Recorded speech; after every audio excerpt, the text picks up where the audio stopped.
Doctor बालूदान बारट हमारे बीच हैं। Doctor बारट, ये 70 साल का हमारा गणतंत्र हो गया।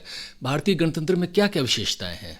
यदि भारतीय संविधान और गणतंत्र पर एक दृष्टि हम डालें और वैश्विक संदर्भ में इसके बारे में विचार करें तो हमारे पास में कोई ऐसा राजनीतिक अनुभव नहीं था। हमारे यहाँ मतदान का कोई प्रशिक्षण नहीं था। दुनिया के जितने प्राचीन लोकतांत्रिक देश थे, अमेरिका की बात करें, ब्रिटेन की बात करें, फ्रांस की बात करें, उन्होंने सार्वभौमिक वयस्क मताधिकार को स्वीकार कराने में वर्षों लगाए। अमेरिका ने 20वीं शताब्दी में जाकर महिलाओं को वोट देने का अधिकार दिया। ब्रिटेन ने 20वीं शताब्दी में आकर महिलाओं को वोट देने का अधिकार दिया। हमारे यहाँ राजनीतिक जागरूकता नहीं थी। हमारे यहाँ आज़ादी के समय साक्षरता दर महज 15% थी। उसके बावजूद सार्वभौमिक वयस्क मताधिकार देना, और इसलिए उसको कहते हैं कि विश्व मानवता के इतिहास का सबसे बड़ा वह लोकतांत्रिक प्रयोग था। हमारे यहाँ जब पहली बार मतदाता सूची बनी तब 28 लाख महिलाओं के नाम महज इसलिए मतदाता सूची से बाहर हो गए क्योंकि उन्होंने कहा कि भाई हम पति का नाम नहीं बताएंगे, पति का नाम बताने से उसकी उम्र कम हो जाएगी। कहने का अर्थ ये है कि इतनी कम जागरूकता और शिक्षा के बावजूद सार्वभौमिक वयस्क मताधिकार को स्वीकार करवाना, संघात्मक व्यवस्था की स्थापना करना और एक ऐसे संवैधानिक ढांचे की स्थापना करना कि जिसके बारे में पूरी दुनिया के उस समय के आलोचकों ने ये कहा कि भारत का संविधान लंबे समय तक नहीं चल सकता, गणतंत्र लोकतंत्र भारत में सफल नहीं हो सकता। दुर्भाग्य से हमारे साथ जो देश स्वाधीन हुए थे, एशिया की बात करें, अफ्रीका की बात करें, लैटिन अमेरिका की बात करें, ये भविष्यवाणी सच भी हुई कि कहीं पर भी लोकतंत्र सफल नहीं हुआ। हम 70 वर्षों से न केवल लोकतांत्रिक है, गणतंत्रात्मक है, बल्कि उसको और मजबूत किया है और आज गर्व के साथ कह सकते हैं कि हम दुनिया के सबसे बड़े लोकतांत्रिक राष्ट्र है। तो ये सब भारतीय संविधान की देन है और एक महत्वपूर्ण उपलब्धि के रूप में हम आज विश्व के सामने खड़े हैं। डॉक्टर बारट, थोड़ा सा हमारे श्रोताओं को ये समझाएं कि गणतंत्र दरअसल होता क्या है, ये शब्द क्या है और हमारे जब भारत में गणतंत्र आ गया तो इसका अर्थ क्या है? जी, कई बार ये होता है कि लोकतांत्रिक व्यवस्थाएं होती है, उसको भी हम गणतंत्रीय मान लेते हैं, लेकिन इसमें कुछ बुनियादी फर्क है। एक लोकतंत्र होता है, एक गणतंत्र होता है। लोकतंत्र का मूल अर्थ ये हुआ कि भाई जहाँ पर सरकार चुनने का अधिकार जो है देश की जनता को है, वो मतदान करेगी, प्रत्यक्ष करेगी या अप्रत्यक्ष करेगी और एक नियत समय में चुनाव होंगे। ये एक मोटा मोटा लोकतांत्रिक व्यवस्था। गणतंत्र का अर्थ ये हुआ कि जो देश का संवैधानिक प्रमुख है, देश का जो राष्ट्र प्रमुख है, सर्वोच्च पदाधिकारी जो है, जिसे हम राष्ट्रपति कहते हैं, तो देश का जो सर्वाधिक महत्वपूर्ण और सर्वोच्च पद है वह पद हमारे यहाँ वंशानुगत नहीं होकर जनता के द्वारा निर्वाचित है और उस निर्वाचन के माध्यम से हमारा राष्ट्रपति 5 वर्ष के लिए चुना जाता है। और ये केवल राष्ट्रपति के चुनाव तक ही सीमित नहीं है। जब आपने ये कहा कि हमारा जो राष्ट्र प्रमुख है, देश का जो संवैधानिक प्रमुख है, वह जनता के द्वारा चुना जाएगा, इसका अर्थ ये हुआ कि देश की जितने भी लोक सेवक हैं, जितने भी प्रशासनिक आपका जो सेटअप है, उस सारे सेटअप के अंदर निर्वाचन की व्यवस्था होगी, चयन की व्यवस्था होगी। जो वंशानुगत सिस्टम है, उस वंशानुगत सिस्टम को आपने समाप्त कर दिया। ये और रोचक बात है कि भारत जैसा परंपरागत समाज, भारत में जहाँ पर सामंत व्यवस्था, जहाँ पर जागीरदारी व्यवस्था और राजशाही लंबे समय तक रही, ब्रिटिश शासन के दौरान भी हमारे यहाँ पर उन सारा तंत्र विकसित रहा, लेकिन इसके बावजूद हमने जब संविधान की स्थापना की तो उन सारे अवशेषों को समाप्त करके गणतंत्रीय व्यवस्था की स्थापना की। अर्थात देश का राष्ट्र प्रमुख जनता के द्वारा चुना जाएगा और देश के सारे पद जो है वो पद या तो निर्वाचित होंगे या उनका चयन होगा। वंशानुगत व्यवस्था को हमने समाप्त किया। डॉक्टर बारट, ये भी बताएं कि गणतंत्र की लोकतंत्र के होते हुए आवश्यकता क्या थी? क्योंकि ब्रिटेन, जिसे हम लोकतंत्र का घर मानते हैं, ब्रिटेन लोकतंत्र तो है लेकिन वहाँ पर उन्होंने गणतंत्रीय व्यवस्था को स्थापित नहीं करके राजतंत्रात्मक व्यवस्था की हुई निरंतर रखा। उनका एक परंपरागत समाज के प्रति एक आकर्षण है, एक झुकाव है और उन्होंने उस परंपरा को समाप्त नहीं किया।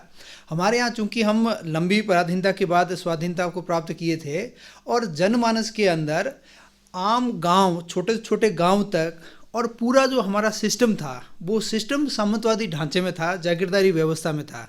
जब तक आप उसको समाप्त करके आम से आम व्यक्ति के मन में इस विश्वास को स्थापित नहीं कर देंगे कि भाई हमारे यहाँ पर ये जो पूरी व्यवस्थाएं थी ऊपर नीचे की, भेदभाव की, हायरार्की जो समाज के अंदर थी, उन सारे पद सोपानीय व्यवस्था को हमने समाप्त कर दिया है और एक आम व्यक्ति भी देश के सर्वोच्च बड़े पद को प्राप्त कर सकता है। ये संदेश जब तक स्थापित नहीं होता समाज के अंदर, तब तक समाज के अंदर सत्ता की जो स्वीकार्यता थी उस स्वीकार्यता को हम स्थापित नहीं कर पाते। इसलिए सबसे बेहतर और सबसे खूबसूरत व्यवस्था ये होती है कि आप लोकतंत्र को भी स्थापित करते और आप गणतंत्र को भी स्थापित करते, तो सत्ता और समाज बहुत नज़दीक हो जाए, दोनों में सामंजस्य स्थापित हो सके। इसलिए हमने लोकतंत्र के साथ साथ गणतंत्र की भी स्थापना की। आज़ादी के इतने सालों बाद भी अब ऐसा नहीं लगता कि ये संदेश तो चला गया कि कोई भी व्यक्ति कोई भी पद पा सकता है, तो अभी भी हम गणतांत्रिक व्यवस्था को जारी रखें, इसकी अनिवार्यता आपको प्रतीत होती है? जी बिल्कुल, गणतंत्र को स्वीकार करने में मुझे लगता नहीं कि पिछले 70 वर्षों में कभी कोई ऐसी चुनौती आई हो, या कि हमारा जो संवैधानिक प्रमुख है और हमारा जो राजनीतिक प्रमुख है, हमने संसदीय व्यवस्था को अडॉप्ट किया है। तो संसदीय व्यवस्था का अर्थ ये हुआ है कि एक वास्तविक कार्यपालिका जो है प्रधानमंत्री के नेतृत्व में काम करती है और राष्ट्रपति देश का संवैधानिक प्रमुख है। तो ऐसा कभी संकट या चुनौती जिसको हम कहते हैं कि इस स्तर पर नहीं आई कि हमें इस पर पुनर्विचार करना पड़े कि हमें गणतंत्रीय व्यवस्था को स्थापित रखना चाहिए कि नहीं रखना चाहिए। एक संविधान के रक्षक के रूप में सरकार के जो तीनों अंग है, व्यवस्थापिका, कार्यपालिका और न्यायपालिका, उनके बीच में सामंजस्य की स्थापना करते हुए उस राष्ट्रपति का जो पद है उस पद को हमने स्वीकार किया है। और मुझे इस बात को कहते हुए खुशी है कि हमारे यहाँ जिस भी व्यक्ति ने राष्ट्रपति के पद को प्राप्त किया है उन्होंने अपनी गरिमा को और अपने महत्व को बनाए रखा है और अपनी सीमाओं में रहते हुए कार्य किया है। तो मुझे लगता नहीं कि अब इस पर पुनर्विचार की आवश्यकता है कि गणतंत्र के बारे में हमें विचार करना चाहिए और उसके किसी विकल्प को तलाशना चाहिए। यदि कोई कमी है, यदि हमारी गाड़ी खराब है तो उस गाड़ी के खराब होने पर खराबी ठीक करने का काम है। ये नहीं हो सकता कि हम गाड़ी को छोड़कर बैलगाड़ी के युग में चले जाएं। तो यदि गणतंत्रीय व्यवस्था में, लोकतांत्रिक व्यवस्था में कहीं सुधार की गुंजाइश तो रहती है तो सुधार हम कर सकते हैं, लेकिन उसको पीछे की ओर जाने का तो कोई प्रश्न नहीं। डॉक्टर बारड, संक्षेप में जाते जाते बताएं कि भारतीय गणतंत्र 70 साल के इस सफ़र में उसमें क्या क्या चीज़ें ऐसी हैं जो आपको लगता है कि उल्लेखनीय है, जो दुनिया में कोट की जा सकती हैं, और इस गणतांत्रिक व्यवस्था में क्या हमसे कोई कमी भी रह गई, और रह गई तो वो कब और कैसे दूर की जा सकती है? अनेक ऐसी उपलब्धियां हैं जो हम गिना सकते हैं। जैसा सार्वभौमिक वैश्विक मताधिकार की हमने बात करी, हमने 565 देशी रियासतों का विलीनीकरण किया प्रीविपर्स की व्यवस्था करके, और इतना सुंदर तरीके से, इतना संक्षेप के अंदर किया, वो एक पूरे विश्व के अंदर। क्योंकि ब्रिटिशर्स ने ये कहा कि भाई स्पेन और यूरोप के बीच में जितनी असमानता है उससे ज़्यादा असमानता या राजस्थान और तमिलनाडु के बीच में है। तो इस भौगोलिक जो समस्या थी उस समस्या का हमने समाधान करते हुए लोकतंत्र को सफलता स्थापित की। हमारे यहाँ पर हर प्रधानमंत्री की मृत्यु के बाद ये घोषणाएं, भविष्यवाणी की जाने लगी कि यहाँ लोकतंत्र असफल हो जाएगा, खत्म हो जाएगा, अधिनायकवाद की स्थापना हो जाएगी। हर बार बारिश की कमी के बार हमारे ऊपर अकाल और मौतों के आंकड़ों की बारिश होने लगी। हमारे यहाँ हर छोटी मोटी कहीं अलगाववादी घटना के ऊपर देश की अखंडता पर सवाल खड़े किए जाने लगे। सेलिंग हरिसन जैसे लोगों ने भारत के लोकतंत्र की असफलता की भविष्यवाणी की। लेकिन इन सब चुनौतियों को पार पाते हुए जितनी भारत की विविधता है, जितनी भारत की विशालता है, उस विविधता और उस विशालता को स्वीकार करते हुए पूरे राष्ट्र में आज कश्मीर से कन्याकुमारी और अटक से कटक तक हर भारतीय के मन में एक भारतीयता का बोध जागृत किया, इस देश के प्रति प्रतिबद्धता का भाव जागृत किया। तो ये मैं समझता हूँ कि भारतीय लोकतंत्र और संविधान की जो है एक सफलता है। और कहीं कोई कमी आपको प्रतीत होती है? निश्चित रूप से अनेक कमियां हो सकती है, अनेक सुधार की गुंजाइश। हमारे यहाँ जो है लंबे समय तक भाषाई विवाद रहे। हमारे यहाँ पर जो है उत्तर और दक्षिण का हमारे यहाँ विवाद रहा। पूर्वोत्तर भारत में विकास की और एक राष्ट्रीय एकीकरण की जो है संकट हमारे सामने रहा।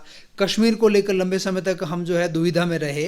तो इन सब चीज़ों का जो सुधारने का प्रयास हर सरकार करती आई है, समाज उसके प्रति चिंतनशील है। एक जो बौद्धिक जागरण और बौद्धिक विकास जो देश के प्रति समझ का हुआ है वो इतना व्यापक हो गया कि अब ऐसा कोई संकट या चुनौती नहीं है जो राष्ट्र की एकता को और राष्ट्र की अखंडता के ऊपर कोई खतरा पैदा कर सकते हैं। यह अवश्य है कि जनमानस के अंदर जो अपेक्षाएं हैं, अपेक्षाओं का जो स्तर है, उनको पूरा करने के लिए समाज और सत्ता को निरंतर प्रयास करते रहने की आवश्यकता है।